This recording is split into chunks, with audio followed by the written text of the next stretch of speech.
સૌથી પહેલાં તો જો અહીંયા શાક બનાવ્યું છે તો જો અત્યારે થોડુંક હાલે છે ને એ પ્રોપર સેટ થઈ જશે.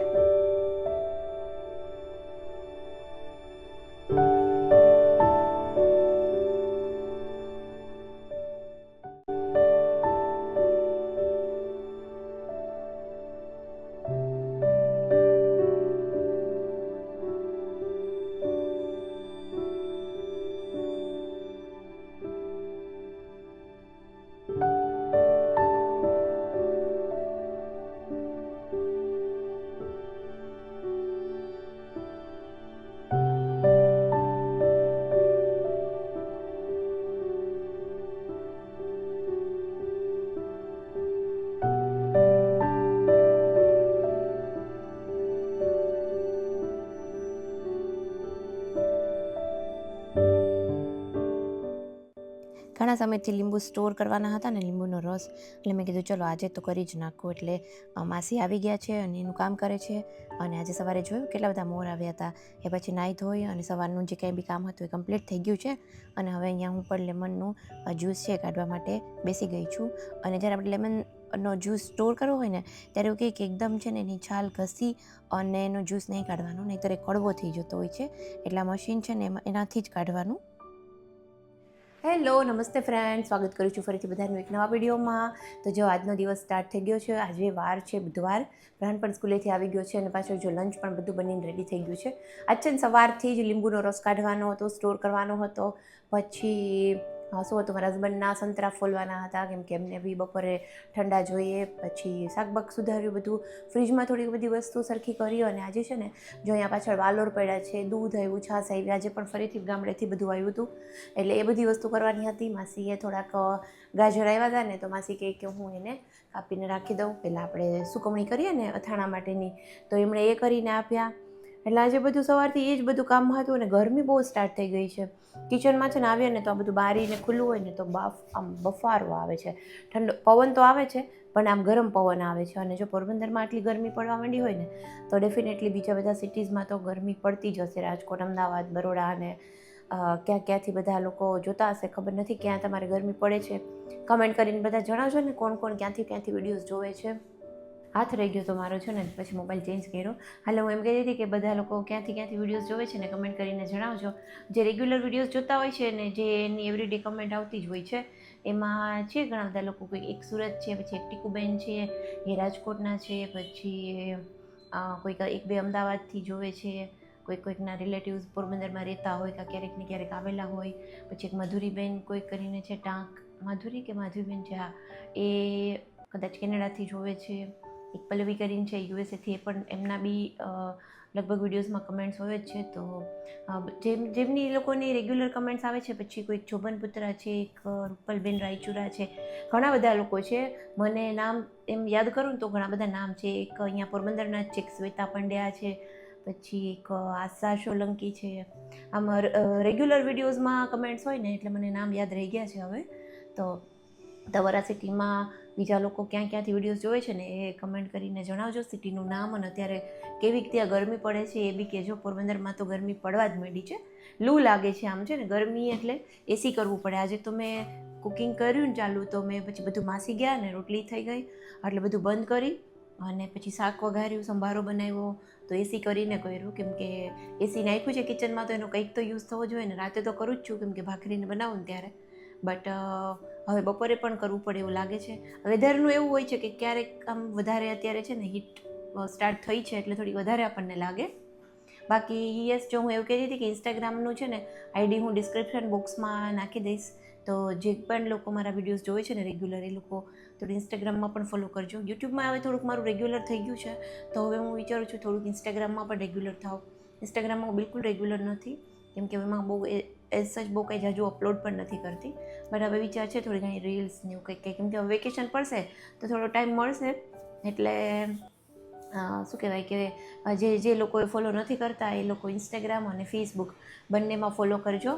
બાકી ચલો હવે જો જમવાનું શું બનાવ્યું છે બતાવી દઉં, અને પછી પ્રહાનને જમવાનું છે તો એને જમાડી દઈએ અને પછી કંઈક કરીએ આગળ, બતાવતા રહેશું. જો આજે છે ને શું બનાવ્યું જમવામાં, સૌથી પહેલાં તો જો અહીંયા શાક બનાવ્યું છે. આમાં મેં દહીં નાખ્યું છે શાકમાં, ભીંડાના શાકમાં. પછી અહીંયા બનાવ્યા છે કોરા ભાત, એકદમ મસ્ત ગરમ ગરમ, હજી બનાવ્યું જ છે, બધું ફૂલ ગરમ છે. આમાં છે લોટવાળો સંભારો છે, ટીંડોળા અને લાલ લીલા મરચાંનું. આ છે મેથીનું અથાણું, થોડા ચણા છે બાફેલા, આમાં છે ટમેટાં, અહીંયા છે છાશ અને બાકી આમાં છે રોટલી. સો ચાલો જો ફ્રેન્ડ, અહીંયા છે ને સાંજનો ટાઈમ છે અને સવારે મેં દહીં જમાવ્યું હતું અને આવી રીતે હું ઓવનમાં રાખી દઉં. અત્યારે હવે શિયાળામાં છે ને 3-4 કલાક રાખીએ ને તોય સરસ દહીં થઈ જતું હોય, અને બદલે આને તો છે ને 5-6 કલાક જેવો ટાઈમ થઈ ગયો છે. અને થોડાક ચણા છે ને ખરાબ થવા આવ્યા હતા એવું લાગ્યું હતું, એટલે તડકો શું કહેવાય કે આપી દીધો આજે. અને સાથે થોડુંક ખાટી છાશ હમણાં બહુ આવી જાય ને, તો મેં કીધું થોડુંક ઢોકળાનું પણ હાથી દઉં, કેમ કે લોટ છે એ દળેલો પડેલો હતો. તો જો તમને બતાવું દહીં કેવું સરસ બન્યું છે. તો જો અહીંયા આપણું મસ્ત જો દહીં બની ગયું છે એકદમ. અત્યારે છે ને આ દહીં આપણે જો કાપીએ ને તો થોડુંક પાણી જેવું રહે, અને ફ્રીજમાં મૂકી દઈશું 1 કલાક માટે, ઠંડુ થઈ જશે ને તો આ મસ્ત જો અત્યારે થોડુંક હાલે છે ને એ પ્રોપર સેટ થઈ જશે.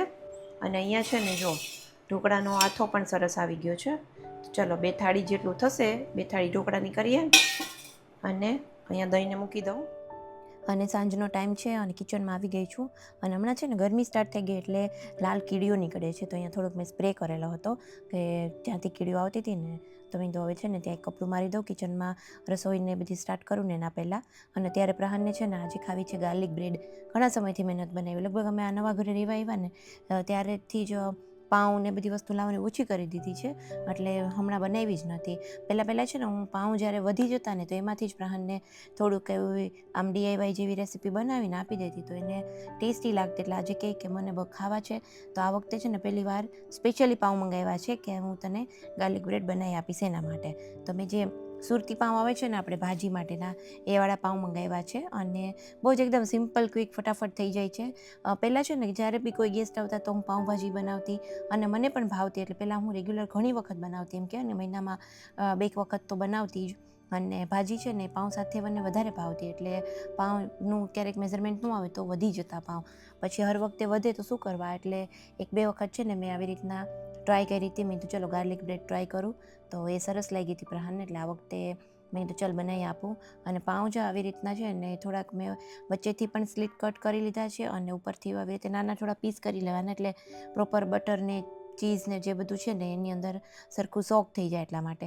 અને અહીંયા છે ને મેં નાનું એવું જે કઢાઈ લીધી છે, એમાં બટર નાખ્યું છે, ખમણી, અને મેં એમાં લસણ લીધું છે, 5 થી 6 કળી જેવું લસણ લીધું છે. એની અંદર થોડા લીલા ધાણા, અને મારું જે મોઝરેલા ચીઝ છે ને એ ફ્રીઝરમાં રાખેલું હતું, એટલે એકદમ પેલું હતું ફ્રીઝ થઈ ગયેલું. એટલે જો એને આપણે ડાયરેક્ટ ઓવનમાં નાખીએ ને ફ્રીઝ થયેલું, તો એ આમનામ જ દાણા છે ને એ શેકાઈ જાય અને થોડુંક બીટર ટેસ્ટ થઈ જાય. એના કરતાં થોડું એને આવી રીતે મેલ્ટ કરીને નાખીએ ને તો એ પ્રોપર સરખું એમાં આમ શું કહેવાય એનો ટેસ્ટ છે સરખો આવતો હોય છે, અને પ્રોપર મેલ્ટ પણ થઈ જતું હોય છે. એટલે આમાં છે ને જેવું મેં ગરમ બટરમાં નાખ્યું ને મોઝરેલા ચીઝ, એટલે એ થોડુંક પેલું થવા માંડ્યું હતું સ્ટીકી, એટલે મેં તરત જ એમને બટર ઉપર બધી જ વસ્તુને આવી રીતના સ્પ્રેડ કરી દીધી, અને વચ્ચે વચ્ચે પણ થોડું બટર નાખી દેવાનું, એટલે એકદમ અંદરથી પણ ક્રિસ્પી થઈ જાય. તો જો અહીંયા છે ને હવે મેં ઓવનને ઓલરેડી પ્રીહીટ કરીને રાખી દીધું છે. અહીંયા 5 મિનિટ છે ને મેં પ્રીહીટ માટે રાખેલું છે, અને બસ અહીંયા હવે છે ને ઓનલી 5 to 7 મિનિટ્સ જેવો ટાઈમ છે. ત્યારે મેં પહેલાં 5 મિનિટ સેટ કર્યું છે. પીઝા મોડમાં હું કરતી હોઉં છું, એટલે અંદરથી ઉપર અને નીચેથી બંને બાજુથી એ પ્રોપર છે એ શેકાઈ જતું હોય છે. એટલે 5 મિનિટ ઓનલી પીઝા મોડમાં એને અત્યારે મેં રાખ્યું છે.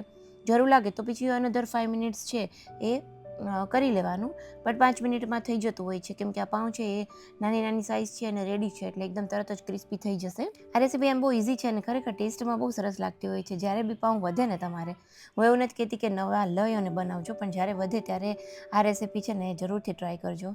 એટલી સરસ સ્મેલ આવે છે ને, આમ તો જો કે આ કૂક થાય ને એટલે આખા કિચનમાં ગાર્લિક અને ચીઝની છે સ્મેલ આવવા માંડી છે. એટલી સરસ દેખાય છે ને એટલી સરસ સ્મેલ આવતી હતી ને કે જોઈને જ આમ જેને ખાવાનું મન થઈ જાય. પણ આપણે બહુ જ કંટ્રોલ કરવો પડે, કેમ કે એટલો મેંદો, એમાં એટલું બટર ગયું છે, ચીઝ છે, આ બધી જ વસ્તુઓ છે થોડીક હું અવોઇડ કરું છું, કેમ કે એના કરતાં બેટર છે કે હું એક રોટલી અને શાક ખાઈ લઉં, કે જેનાથી મારું પેટ તો ભરાઈ જાય એટલીસ્ટ. સો બસ જો પ્રહારને બોલાવ્યો છે, રૂમમાં છે, હમણાં એ આવશે અને પછી જોશે ને તો એને પણ મજા પડી જશે. અને સાથે જો એની કંઈક હોય જ, હમણાંથી એ ડ્રોઈંગ કરે છે, એને મજા આવતી હોય છે, અલગ અલગ યુટ્યુબમાંથી જોઈને ડ્રોઈંગ બનાવે. એની આ વાળી જે ડ્રોઈંગ બુક છે ને લગભગ છે ને મારે મહિનામાં 3 જેવી તો લેવી જ પડતી હોય છે.